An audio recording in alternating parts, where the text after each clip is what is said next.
Quando a busca por atalhos, fama viral e autoafirmação dá catastroficamente errado, até os momentos mais comuns podem se tornar mortais.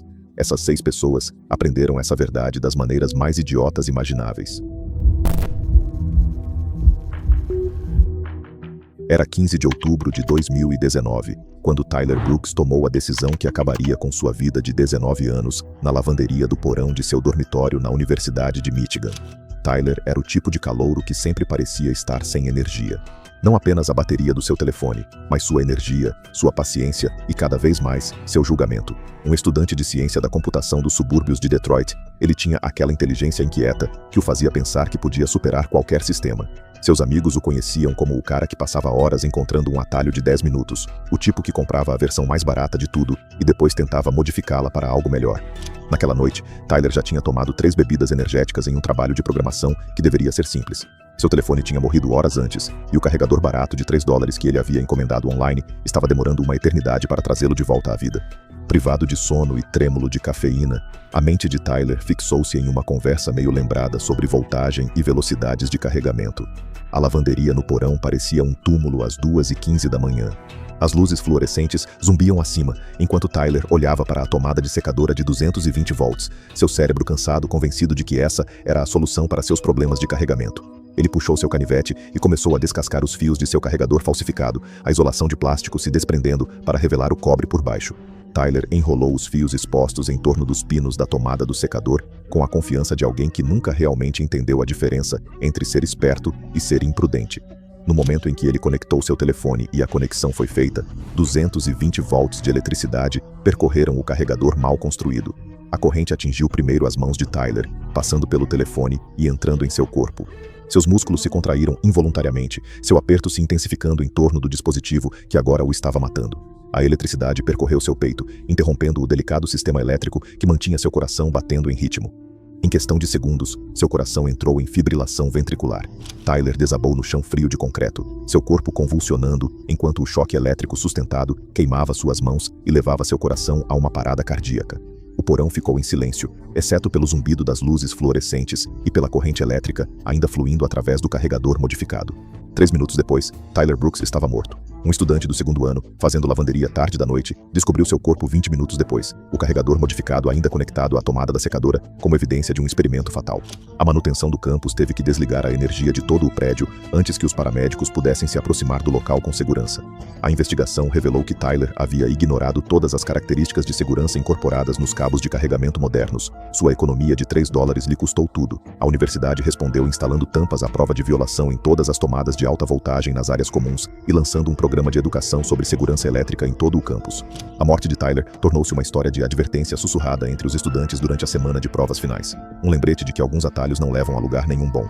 Seus pais estabeleceram uma bolsa de estudos em seu nome para estudantes de ciência da computação, na esperança de que as futuras gerações pudessem canalizar sua curiosidade de forma mais segura do que seu filho naquela noite de outubro. Seu colega de quarto encontrou mais tarde o laptop de Tyler ainda aberto na tarefa de programação que ele nunca terminou, o cursor piscando infinitamente em uma janela de código vazia.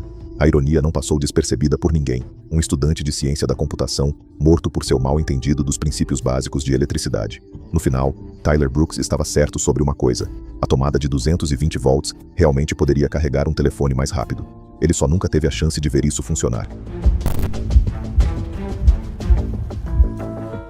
Foi no dia 8 de dezembro de 2020, quando Jessica Martinez, de 24 anos, tomou uma decisão que lhe custaria tudo. A ambiciosa gerente de mídias sociais de Minneapolis construiu sua carreira entendendo o que fazia o conteúdo se tornar viral, mas sua busca implacável pela fama online a levaria por um caminho mortal. Jessica era o tipo de pessoa que vivia e respirava as tendências das mídias sociais. Com 1,62 m de altura e um sorriso contagiante, ela trabalhava para uma empresa de marketing local enquanto construía sua marca pessoal. Sua personalidade extrovertida e disposição para tentar qualquer coisa por conteúdo a tornaram popular, mas também a tornaram imprudente.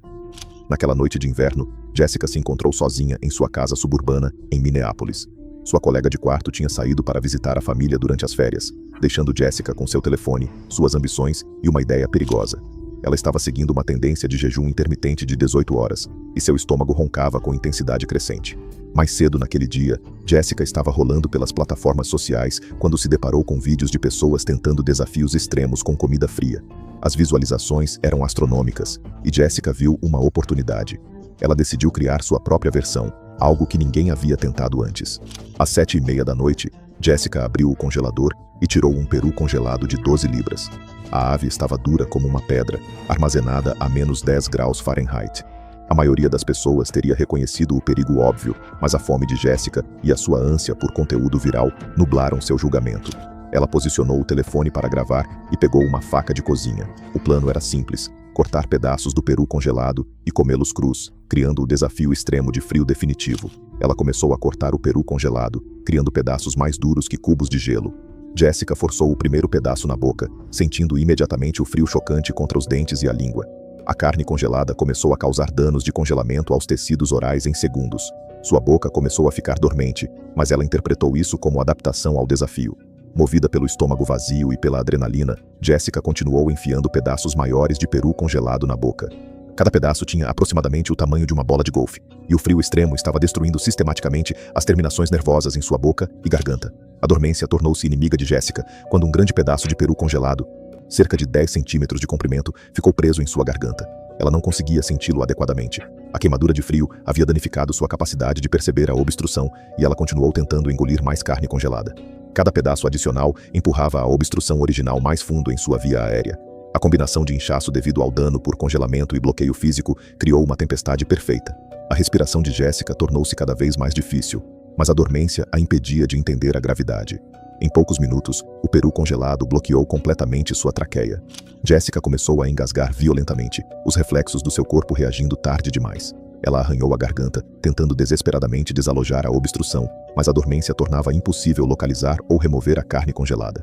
Jessica desabou no chão da cozinha, com o telefone ainda gravando. A falta de oxigênio rapidamente cobrou seu preço, e dentro de 6 minutos após a obstrução inicial, ela perdeu a consciência e morreu por asfixia. Sua colega de quarto descobriu a cena trágica quando voltou para casa inesperadamente. A chamada para o 191 chegou tarde demais. Os paramédicos chegaram e encontraram o corpo sem vida de Jessica, cercado por pedaços de peru congelado e seu telefone ainda gravando. O relatório do médico legista revelou toda a tragédia. Um pedaço de peru congelado de 10 centímetros foi encontrado bloqueando completamente sua traqueia, enquanto danos extensos de congelamento foram documentados em sua boca e garganta. A combinação de exposição extrema ao frio e obstrução mecânica criou uma situação insustentável. A morte de Jessica causou ondas de choque na comunidade das redes sociais e gerou discussões generalizadas sobre os perigos que as pessoas enfrentam para criar conteúdo viral. Seu vídeo final, nunca postado, serviu como um lembrete sombrio de que a busca pela fama online pode ter consequências mortais. Foi no dia 22 de março de 2020 que a determinação de David Rodrigues em se provar custaria tudo a ele. David, um contador de 43 anos de Richmond, Virgínia, sempre foi o cara dos números, preciso, metódico e orgulhoso de sua atenção aos detalhes. Mas quando a Covid-19 varreu a economia e sua empresa o demitiu após 15 anos, seu mundo virou de cabeça para baixo. Sua esposa, Maria, vinha pedindo para ele terminar a reforma da garagem há 3 anos e agora, com tempo livre e seu orgulho ferido, David viu isso como sua chance de mostrar que era mais do que apenas um homem que lidava com papéis. Por semanas, David mergulhou em tutoriais do YouTube, assistindo vídeo após vídeo sobre estruturação, drywall e técnicas de construção. Sua confiança crescia a cada tutorial. Ele começou a dizer a Maria que era basicamente um empreiteiro profissional agora, descartando suas sugestões de contratar alguém ou pelo menos obter ajuda do vizinho, Tom, que realmente trabalhava na construção. A teimosia que tornava David excelente em equilibrar livros também o fazia recusar assistência. Este era o projeto dele, a chance de provar seu valor além de planilhas e declarações de impostos. Quando Tom ofereceu emprestar-lhe uma pistola de pregos pneumática, David agarrou a oportunidade, embora nunca tivesse usado ferramentas elétricas, além de uma furadeira básica. Naquela manhã de domingo, David se instalou na garagem com o equipamento emprestado. O compressor zumbia alto, ajustado para a pressão máxima de 120 libras por polegada quadrada. David achava que mais potência significava melhores resultados. Ele nunca se preocupou em ler o manual. Afinal, quão complicado poderia ser apontar e disparar? Às 10h15 da manhã, David se posicionou de forma desajeitada, ao lado de uma viga de madeira que tentava fixar na parede da garagem. Segurando a tábua firme com a mão esquerda, ele se esticou ao redor dela com a pistola de pregos, tentando pregar pela frente em um ângulo desconfortável. Sua natureza metódica o havia abandonado em favor da impaciência e do excesso de confiança. No momento em que David puxou o gatilho, a pressão excessiva do ar fez a ferramenta recuar violentamente. A pistola ricocheteou na superfície de madeira e disparou novamente, desta vez enviando um prego de moldura de 3,5 polegadas diretamente em seu peito. O prego penetrou em seu externo e rasgou o ventrículo esquerdo do coração. O sangue começou imediatamente a encher o saco pericárdico ao redor do seu coração, criando uma condição chamada tamponamento cardíaco. O coração de David não conseguia bater de forma eficaz à medida que a pressão aumentava ao seu redor. Ele cambaleou para trás, a pistola de pregos batendo no chão de concreto, enquanto ele segurava o peito em choque e confusão. David desabou contra sua bancada de trabalho, fazendo latas de tinta e ferramentas caírem no chão. Sua natureza meticulosa, que o servira tão bem na contabilidade, não podia ajudá-lo agora, enquanto seu coração entrava em parada. Em 90 segundos, sua pressão arterial caiu a zero e a consciência se esvaiu. Maria o encontrou 2 horas depois, quando trouxe seu sanduíche favorito para o almoço. Os paramédicos chegaram em 6 minutos após sua chamada frenética, mas, apesar das medidas avançadas de suporte à vida, David não pôde ser reanimado. O médico legista determinou mais tarde que o prego havia criado um rasgo de 5 centímetros no músculo do coração, uma lesão fatal instantânea. Investigadores da OSHA descobriram várias violações de segurança no local, incluindo a configuração perigosamente alta da pressão do ar e a falta de equipamento de segurança adequado de David. O incidente levou os fabricantes a adicionar novos avisos sobre configurações de pressão nas embalagens de pistolas de pregos pneumáticas. David Rodrigues, que passou sua carreira garantindo que cada número somasse perfeitamente, cometeu um erro de cálculo que lhe custou tudo. Seu desejo de provar que era mais do que apenas um contador terminou em uma garagem suburbana, cercado pelas ferramentas de um ofício que ele nunca realmente aprendeu a respeitar. O homem que conseguia equilibrar orçamentos de milhões de dólares não conseguia equilibrar sua própria segurança com seu orgulho. Foi em 8 de novembro de 2021 que o espírito competitivo de Rebecca Martinez levaria a um fim devastador em sua cozinha em Nashville. A professora do ensino fundamental de 35 anos sempre foi a mais aventureira entre suas irmãs de fraternidade da faculdade, constantemente ultrapassando limites culinários para impressionar suas amigas de longa data durante seus encontros virtuais mensais. Rebecca possuía um entusiasmo contagiante que a tornava querida tanto por alunos quanto por colegas. Sua personalidade extrovertida e determinação em se destacar em tudo o que tentava lhe renderam o apelido de Super Professora na escola primária Lincoln. No entanto, essa mesma busca pela perfeição se provaria fatal naquela noite de outono. A tarde tinha começado de forma bastante inocente. Rebecca estava bebendo vinho enquanto se preparava para a competição culinária virtual com suas irmãs de fraternidade, uma tradição que mantinham desde a faculdade. O álcool tinha afrouxado suas inibições, tornando-a mais ousada do que o habitual. Ela decidiu tentar fazer bananas Foster, um prato que nunca tinha preparado antes, determinada a criar algo espetacular para suas amigas que assistiam pelo Zoom. A pequena cozinha do seu apartamento em Nashville era mal ventilada, com apenas uma janela minúscula acima da pia. Vários queimadores estavam ligados há horas, criando um ambiente sufocante. O fogão elétrico barato no qual ela confiava tornava o controle das chamas imprevisível. Exatamente às 7h20 da noite, Rebecca aqueceu sua maior frigideira com manteiga e açúcar mascavo, enquanto suas amigas a incentivavam através das telas dos computadores.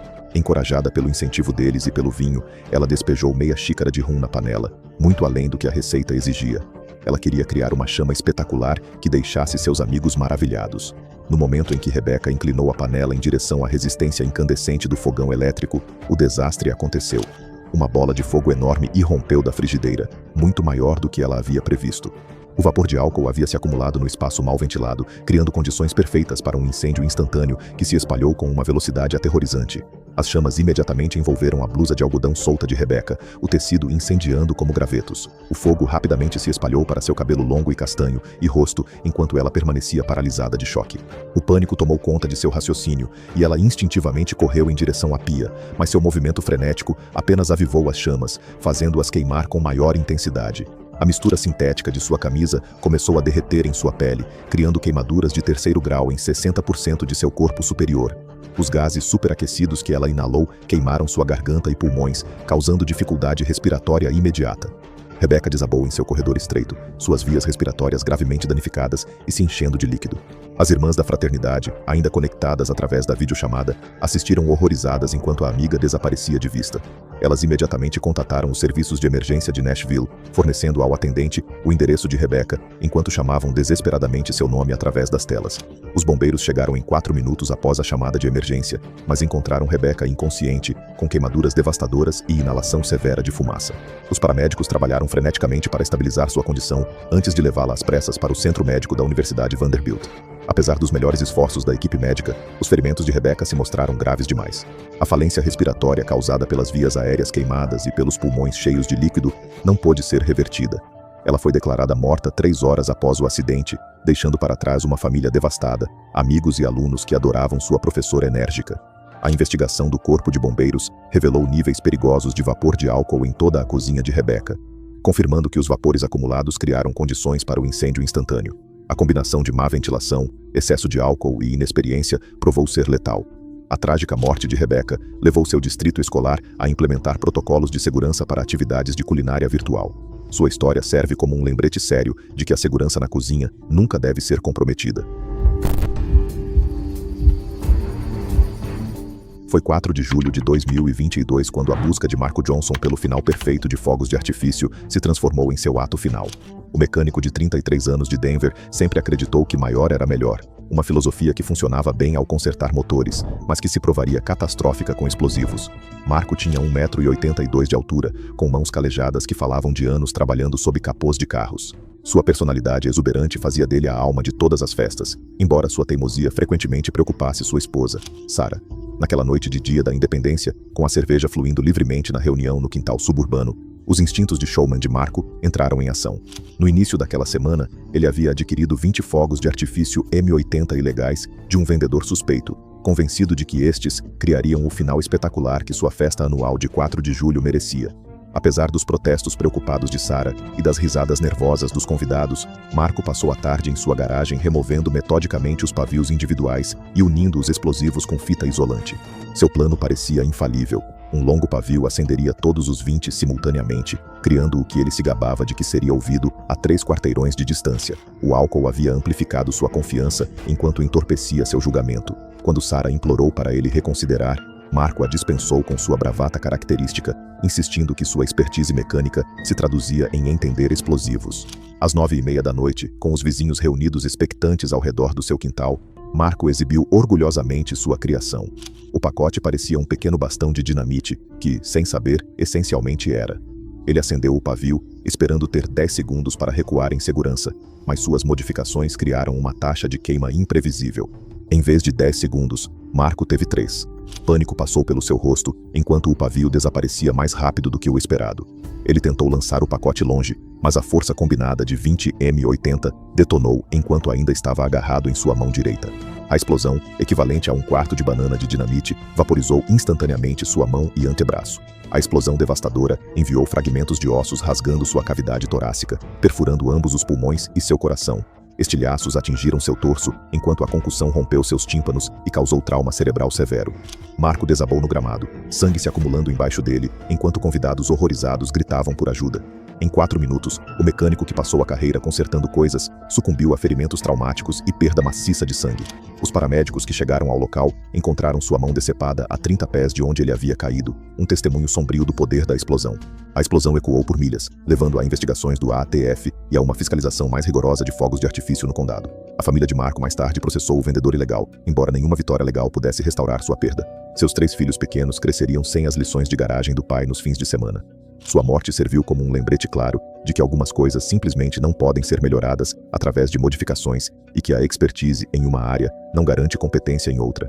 O último 4 de julho de Marco Johnson tornou-se uma história de advertência sobre as consequências mortais de combinar álcool, arrogância e explosivos em busca de uma glória momentânea. O mecânico suburbano que sempre acreditou que podia consertar qualquer coisa finalmente encontrou algo além de reparo, o dano irreversível causado por sua própria ambição imprudente e desejo de impressionar os outros. Foi no dia 14 de agosto de 2023 que o excesso de confiança de Troy Mitchell transformou uma limpeza rotineira em um erro fatal. O trabalhador de serviços de árvores de 31 anos havia passado mais de uma década dominando sua arte, ganhando respeito em toda a zona rural da Virgínia por sua precisão com equipamentos perigosos. Troy era conhecido por seus rigorosos padrões de segurança nos locais de trabalho, sempre insistindo que sua equipe seguisse os protocolos adequados à risca. Naquela tarde escaldante, Troy avaliou os danos causados pela tempestade em seu quintal arborizado. Várias latas de cerveja estavam vazias em sua varanda, enquanto ele avaliava um enorme galho de carvalho suspenso a 4,5 metros de altura, preso precariamente nos galhos de outra árvore. Seu método habitual e metódico havia sido comprometido pelo álcool e pelo desejo de economizar dinheiro trabalhando sozinho, em vez de chamar sua equipe regular. A personalidade de Troy mudava quando trabalhava em sua própria propriedade. O mesmo homem que exigia cintos de segurança e técnicas adequadas de aparelhamento no trabalho tornava-se imprudente em casa. Ele pegou sua motosserra gasta, ignorando a luz de aviso de óleo da barra baixa que piscava de forma ameaçadora. O equipamento que tinha sido seu companheiro de confiança por anos estava prestes a se tornar seu carrasco. Às 4h45 da tarde, Troy posicionou-se diretamente sob o galho suspenso, violando todas as regras de segurança que ele aplicava profissionalmente. Ele puxou o cordão de arranque e o rugido familiar do motor de 2 tempos encheu o ar úmido. Esticando-se desajeitadamente acima da cabeça, ele pressionou a corrente giratória contra a madeira presa.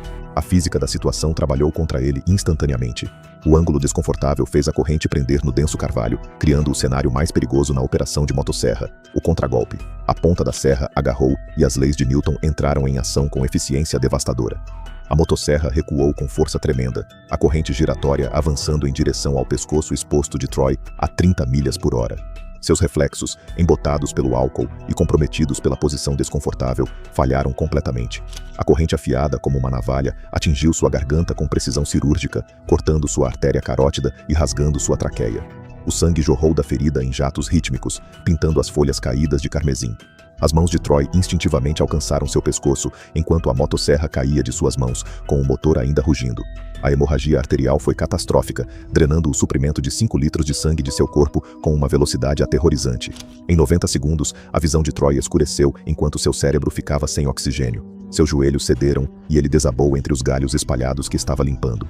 A motosserra finalmente parou, deixando apenas o som do sangue se acumulando na terra seca. O corpo de Troy lutou desesperadamente contra o inevitável, mas a física já havia determinado o resultado.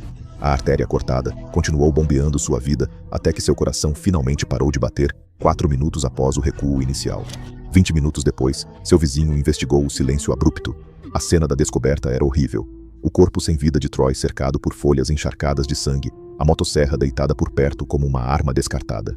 Os paramédicos chegaram poucos minutos após a chamada para o 911, mas seu equipamento avançado de suporte à vida era inútil contra uma perda de sangue tão massiva. Troy estava morto há quase meia hora, seu corpo já esfriando no calor da Virgínia. A investigação revelou uma ironia trágica. O mesmo homem que pregava a segurança com motosserras morreu violando todos os protocolos que ele mesmo impunha. Seu empregador, devastado pela perda, implementou novas políticas exigindo equipamentos de segurança, mesmo para uso fora de serviço. A esposa de Troy descobriu que seu corpo havia perdido quase 3 litros de sangue, enfatizando a gravidade das feridas arteriais. Sua morte tornou-se uma lição de advertência em toda a indústria de serviços de árvores, provando que experiência sem precauções adequadas não significa nada quando a física e o erro humano colidem com consequências fatais. Não deixe que essas histórias chocantes sejam o fim. Clique no próximo vídeo para mais contos inacreditáveis de estupidez humana que vão te surpreender completamente.